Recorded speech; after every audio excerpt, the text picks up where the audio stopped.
perquè l'operació és molt senzilla per al que entra al Condis.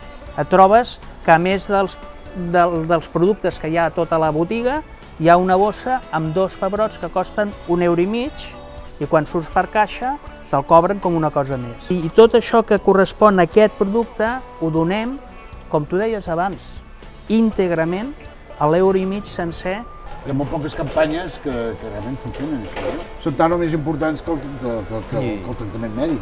I cal dir que l'impacte mediàtic de la campanya és real. Ho notes que després d'aquest impacte informatiu de la campanya dels pebrots, hi ha gent que ens demana ajuda, veus que s'ha visitat més la web, veus que la gent realment sap que existeixen aquests recursos. Per tant, no ens quedem només amb l'econòmica. Evidentment és important, però en la capacitat d'arribar a tantes persones que no saben que tenen a la seva disposició aquests recursos d'ajuda.